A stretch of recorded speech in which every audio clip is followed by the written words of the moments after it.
Liz Truss, former Prime Minister of the United Kingdom, she had a wide-ranging interview with Sky News Australia, where she discussed, among other things, the fact that the Conservative Party in the United Kingdom needs to change its ways or go down into the dustbin of history. And I've already said in the past that, in my estimation, Liz Truss is perhaps, excuse me, the best prime minister that the United Kingdom has had in the past 20 years. When she got into office, even though she lasted less than 3 months, she came up guns blazing with pro-growth policies, which, if they had been actually implemented, would have assisted the United Kingdom into creating jobs, millions of jobs, and lowering the suffering of the British people. And she told us what we already knew, that the problem with the United Kingdom political system is the permanent bureaucrats. Um, Something that in the US we call the deep state. The permanent bureaucracy, which makes it impossible for any elected leader to do anything except what is being decided by the unelected bureaucrats.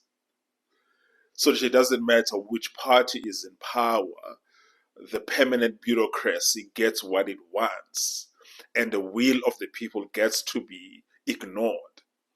She was very scathing in terms of the way that the ruling elite and the ruling class and the media and institutions like the Bank of England tend to ignore the wishes and the will of the British people, which explains why, for instance, the Conservative Party had won elections consecutively since 2010, right up until they lost the election last year, and failed every single time to do anything that they ran on, because they are not doing the will of the people who elected them.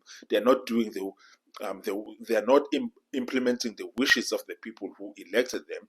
They are doing the things that are being imposed by the ruling class and the permanent bureaucracy. This issue of a permanent bureaucracy is a big problem in a lot of Western democracies. You have these bureaucrats who are unelected, who imagine themselves to know better than everyone, who imagine themselves that they get to decide which policies get to be implemented. I remember when Liz Truss, for instance, became prime minister, and she went on this campaign of cutting taxes across the board in the United Kingdom. There was a clear collusion that happened between the Bank of England and the media in trying to undermine her policies, to the point where the Bank of England, or the leftists and the bureaucrats in the Bank of England, they leak information to their friends in the media, trying to besmirch and to caricature and to tell the British people that her policies are going to destroy the economy, which is simply not true.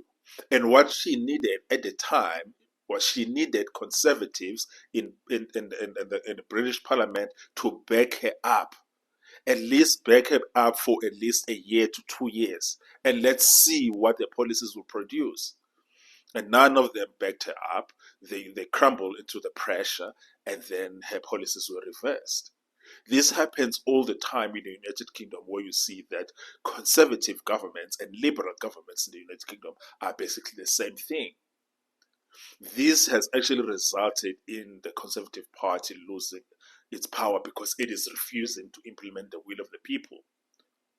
If the Conservative Party will not die and not go down into the dustbin of history, next time they get elected, they need to implement conservative policies, fiscally conservative policies, cut taxes, cut regulation, appeal all of these net zero bullshit emission laws, and actually just unleash the British economy. That is really what she was saying in this interview with Sky News Australia. Because if this continues in this fashion, if the ruling class and the political permanent ruling class and the media and all of these institutions that continuously impose their will on the people of the British people, what's going to end up happening? You're going to end up having an actual civil unrest.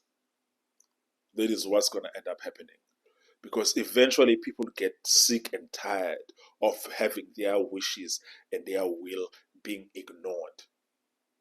And also, as she stated in this interview, in terms, what is the purpose of having elections if elected people can't implement the policies and the platform that they ran on and they got elected on? Why then are we electing leaders? Because if the permanent bureaucracy knows better about how to run the country or any country, why don't they just um, run it as a permanent bureaucratic dictatorship? Because clearly they do whatever they want anyways, regardless of who is in power, regardless of who is in the majority, and regardless of on who is the prime minister. This is the problem that in the United States led to the creation of the Tea Party and things like Freedom Caucus, and eventually in this movement now that we know as MAGA. If the politicians were doing the will of the people, the wishes of the people before Trump, they were not going to Washington to just do the same thing, the same old way, disregarding the wishes of the people, there wouldn't be a need for a MAGA movement. And if the permanent bureaucracy in the United Kingdom continue also in this fashion, there will be a conservative movement, which I'm expecting that it will be caricatured, it will be besmirched, there will be a years-long effort in the media to try and caricature it and try to insult people who are in it, call them uneducated, call them misogynist and xenophobic and whatever, deplorables and all of that crap.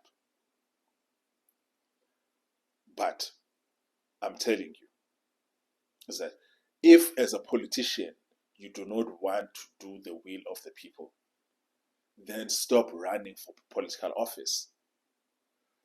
Yeah, and I think when I look at in terms of the political environment in Europe right now,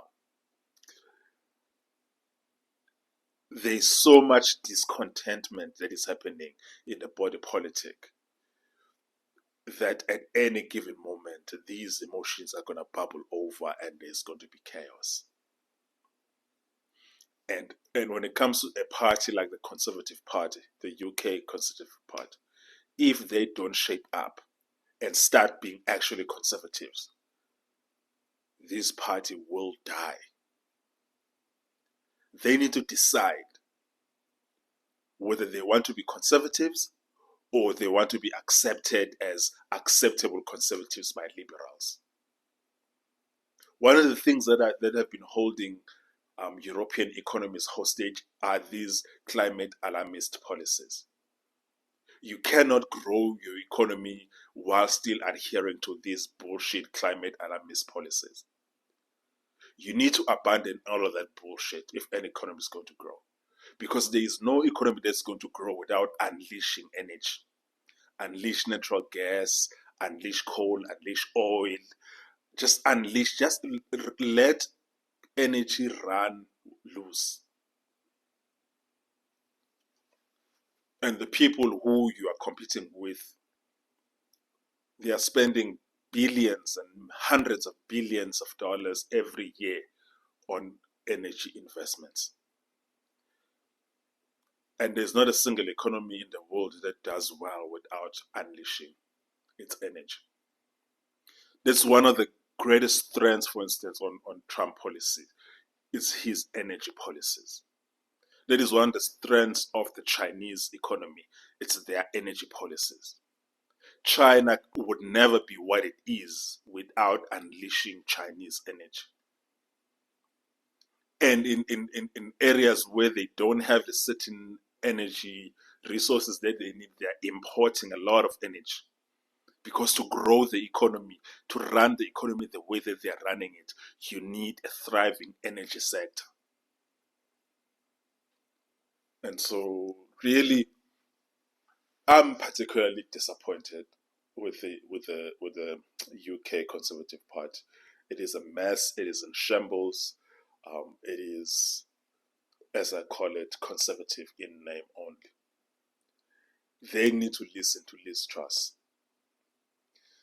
And I think that Liz Truss is a person that they need to listen more than they listen to a person like Nigel Farage. I don't even think that Nigel Farage is a conservative. I don't even know what Nigel Farage believes, but I know what Liz Truss believes. She is a true pro-growth conservative. Her policies are sensible, absolutely sensible.